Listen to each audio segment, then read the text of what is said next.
The chandeliers of Merrill Auditorium glittered above us, their light reflecting off the polished marble floors. It was supposed to be Delaney's night, a celebration that she had planned with the precision of a stage director string quartet, towers of roses, a guest list swollen to 300. I kept to the edges of the room, comfortable in the quiet of observation, when her voice cut through the music. "Corinne," she called from the stage, a champagne glass raised in one hand, the microphone in the other. "Why don't you make this night complete? Why don't you hand over the keys to your cottage so we can all enjoy it as a family retreat?" At first, I thought it was a joke, a poorly timed attempt at humor. The crowd chuckled uncertainly, but Delaney's eyes, glittering with something sharper than champagne, told me she meant every word. I rose slowly, smoothing the skirt of my dress, and felt 300 pairs of eyes settle on me. I spoke evenly, keeping my voice calm.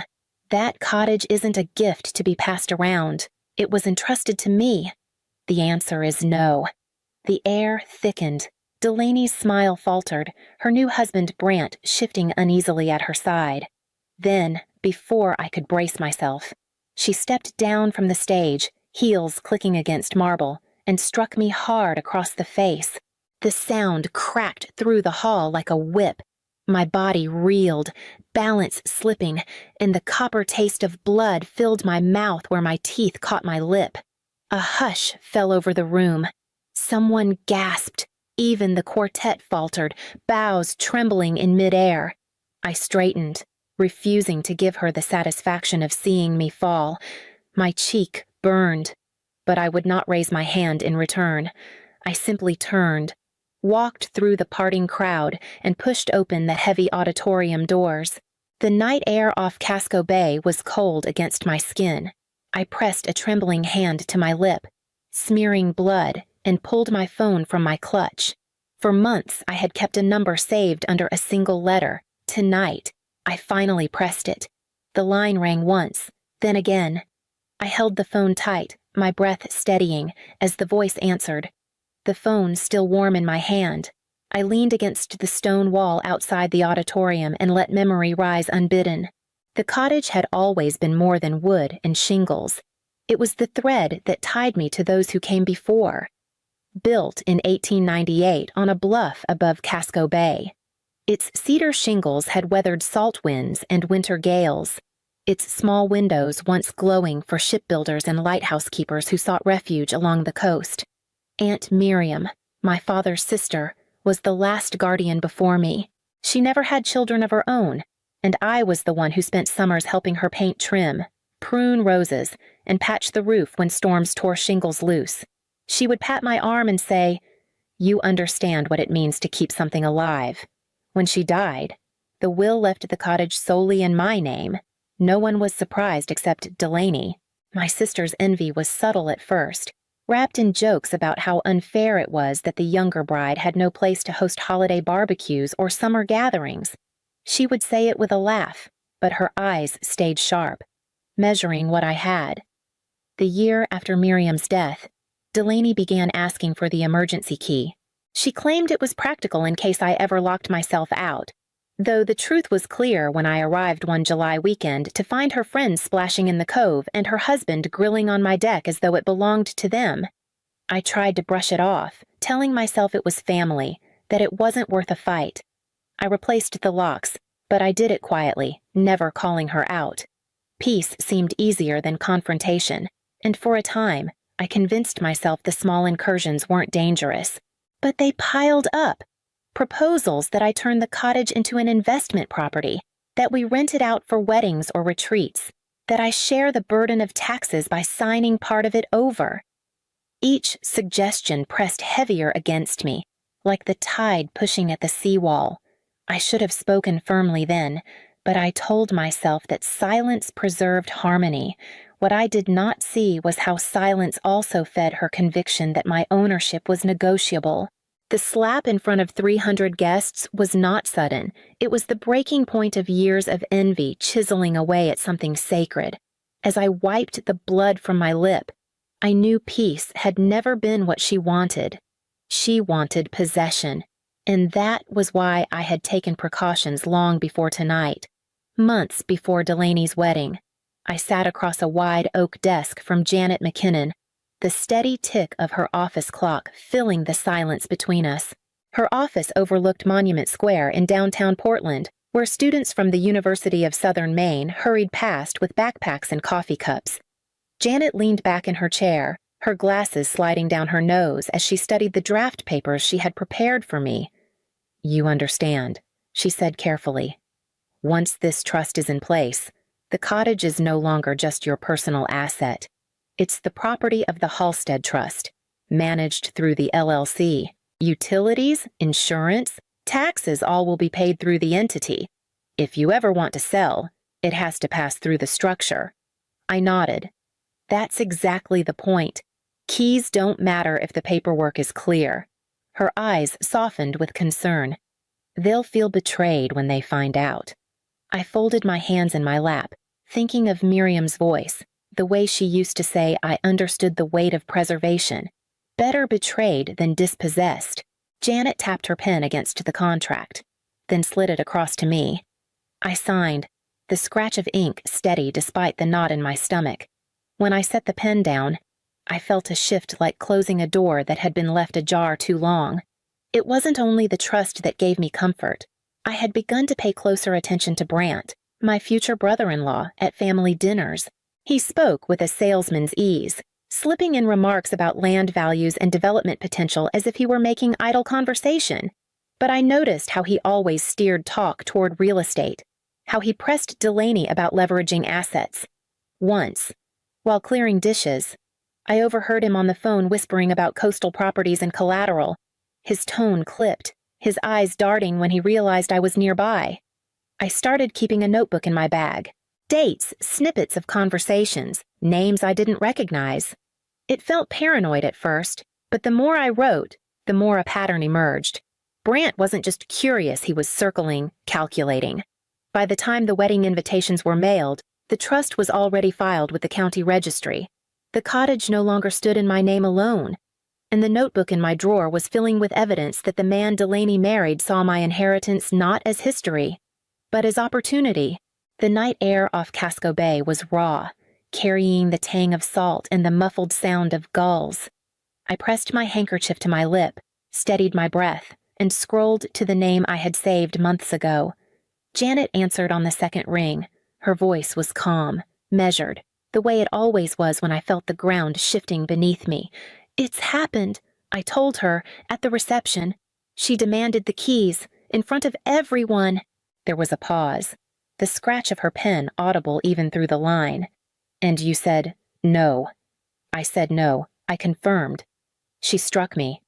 Janet exhaled slowly. "Stay where you are. I'll be there in 30 minutes. When I ended the call, my hand hovered before dialing again. This number carried more weight. Detective Raphael Montrose was not family, not friend. He was obligation, consequence. We had spoken twice before, once in his office at the Cumberland County Courthouse, and once over coffee near the ferry terminal. He had asked about Brant's sudden interest in deeds and valuations. I had told him what I overheard. Tonight, the final thread had snapped. "Halstead," he said, his voice low and direct. "Do you need me?" "Yes. At Merrill Auditorium. Tonight." "I'll come," he replied, and the line went dead. I stood alone under the stone archway, the music inside the hall sputtering back to life, though it carried a strained note. Through the glass doors, I saw guests whispering, shoulders bent together, eyes flicking toward where I had stood moments earlier. Delaney's voice rose above them all, shrill and insistent. "I'll get the deed tonight. She can't keep it from me." Humiliation still burned in my cheek, but beneath it was something steadier. For years, I had chosen silence, hoping to preserve peace. Tonight, silence was over. The first to arrive was Janet, coat draped over her arm, briefcase in hand. She took one look at my swollen lip, then at the restless crowd behind the doors. "It's time," she said simply. Moments later, Detective Montrose pulled up in an unmarked sedan. He stepped out, tall and deliberate, his presence drawing curious stares from guests spilling onto the steps. His nod to me carried no ceremony, only certainty. I drew myself upright, wiped the last trace of blood from my mouth, and pushed open the door. Humiliation had walked me out of that hall, but something stronger was walking me back in. The ballroom lights felt harsher when we stepped back inside. Conversations broke mid-sentence.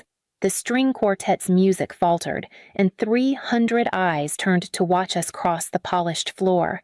Janet walked with purpose at my side, her briefcase locked against her hip, while Detective Montrose's presence carried the weight of authority no one dared ignore.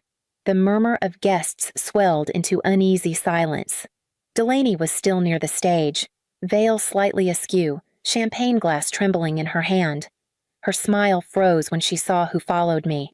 "What is this?" she demanded, her voice sharp enough to echo. "Why are you back?" Janet set her case on the nearest table, snapped it open, and drew out a sheaf of documents.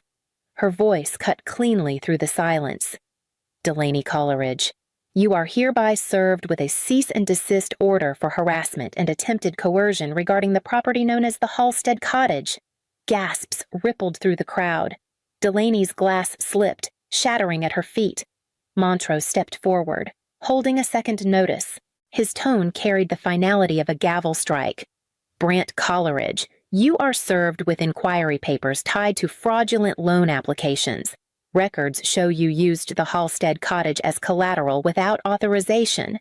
The blood drained from Brant's face. He opened his mouth, then closed it again, eyes darting to the exits. His business associates, clustered at the bar, began to edge away, whispers cutting through the still air. One of them muttered something about contracts and exposure. Janet lifted another document, her voice unwavering. "This is a notice affirming that the Halstead Cottage is held in trust under the Halstead LLC. Any attempt to claim ownership, transfer, or collateralize the property is legally void." Delaney's hysteria broke loose.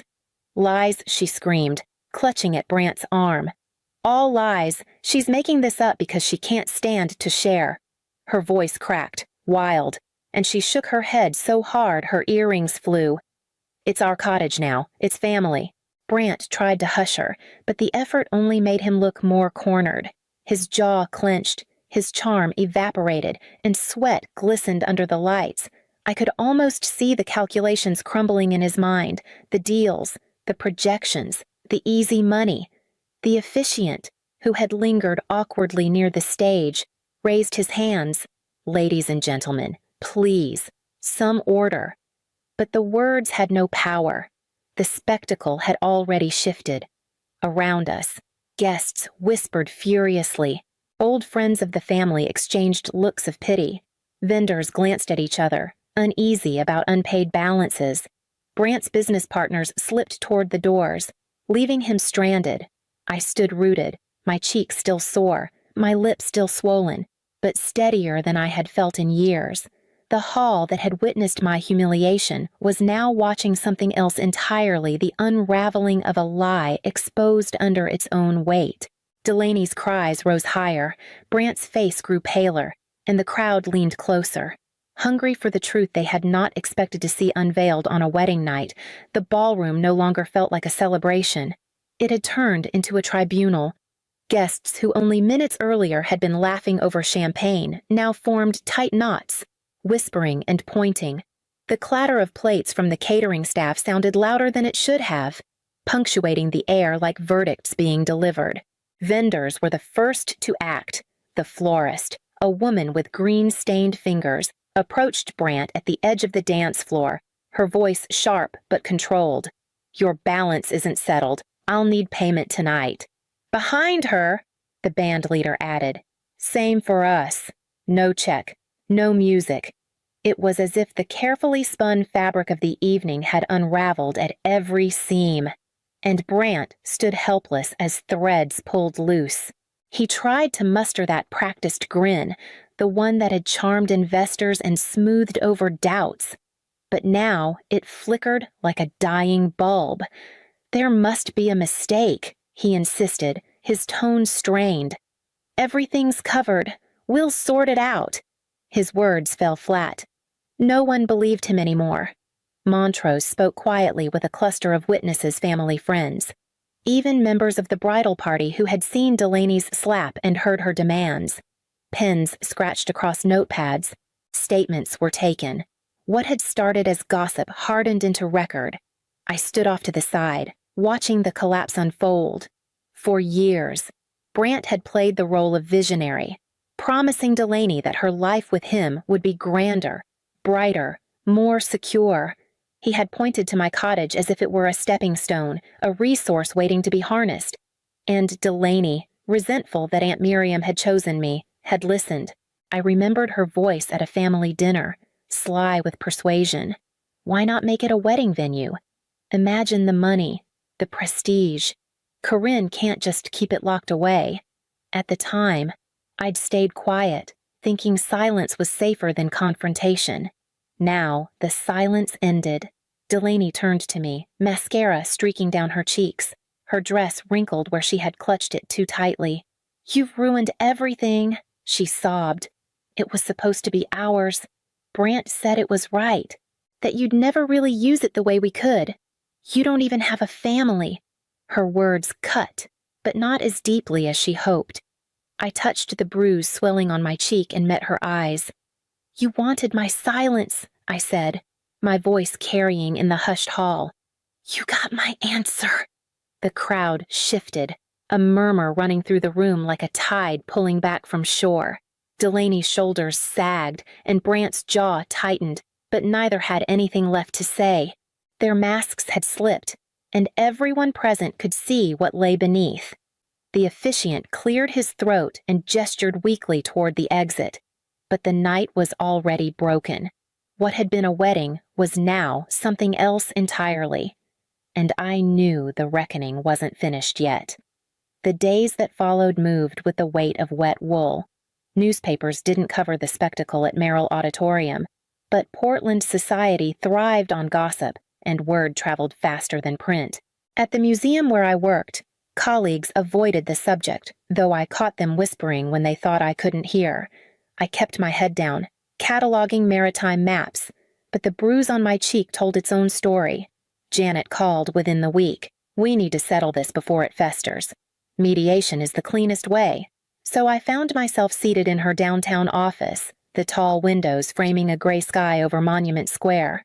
The conference table between us was polished to a shine, papers neatly stacked at Janet's elbow. Delaney sat across from me, shoulders hunched, hair pulled into a loose knot that looked nothing like the careful arrangement she'd worn at her wedding. Brant was not present. Montrose had made sure his obligations kept him elsewhere, answering questions about the loans. Delaney's eyes darted to mine, then away. "I never meant for it to go that far," she said, her voice small. "I thought it would bring us closer." I folded my hands, steadying myself before speaking. "Closer isn't what you wanted. You wanted control."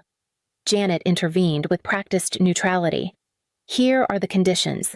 1 repayment of the sums borrowed from Corinne over the years, on a fixed schedule, with interest waived. 2, no entry to the cottage, no spare keys, no family use unless written consent is granted. 3, a formal letter of apology, acknowledging the assault and the coercion." Delaney's face reddened. "A letter. You want me to humiliate myself." "You humiliated yourself," I answered quietly. "This is acknowledgement." For a long moment she stared at the tabletop, then snatched the pen Janet slid toward her. Her hand shook as she signed each page, initials scrawled in the margins. When she dropped the pen, it clattered loud enough to echo. "I hope you're satisfied," she muttered. Satisfaction wasn't the word. Relief, maybe. Not triumph, just a weary kind of peace. I gathered the copies Janet handed me, tucking them into my bag as though they were ballast keeping me steady. When Delaney left, the door closing behind her with a hollow click, Janet exhaled. "It won't heal everything, but it draws a line." I nodded, the knot in my chest loosening just a fraction. Outside, the clouds had broken, sunlight spilling briefly across the square.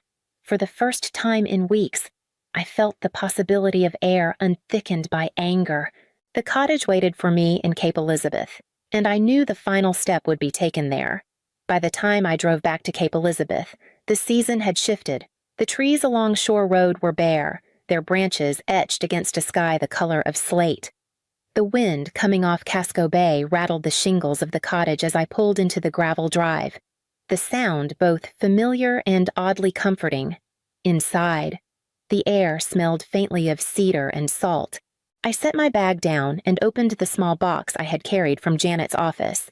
The documents inside were crisp, stamped with seals, proof that the cottage's protections were no longer just in my head, but fixed in law. I placed them in the safe, turned the key, and exhaled. The next task was simple but symbolic. I had hired a locksmith to install smart locks on every door, codes known only to me. Watching the old brass tumblers come off, I felt a pang of nostalgia, but when the keypad lit up blue under my hand, I knew I had chosen right. Keys had always been vulnerable to duplication. Paper and codes were harder to steal. Still, I kept one key. Its edges were worn from decades of turning in familiar locks. I placed it inside a shadow box, mounted above the fireplace, and wrote a single word on the plaque beneath boundaries. It was not a warning to others as much as a reminder to myself. In the following weeks, I met Janet at a cafe near the harbor, over steaming mugs. We sketched plans for a small community fund, one designed to help caregivers, mostly women who found themselves pressured into surrendering property or assets. It was a modest start, but I knew Aunt Miriam would have approved. She had always said preservation wasn't only about buildings, it was about people. That evening, I lit the lantern in the front window, the same one my aunt had tended every night she stayed here. Its glow spread across the yard and into the dark beyond, a steady signal against the winter wind. For the first time in months, I felt no weight pressing down, only the quiet assurance that the cottage was mine to protect, mine to live in, mine to pass on when I chose. The house stood solid against the cold, and I knew the doors that would stay locked and the ones I was ready to open.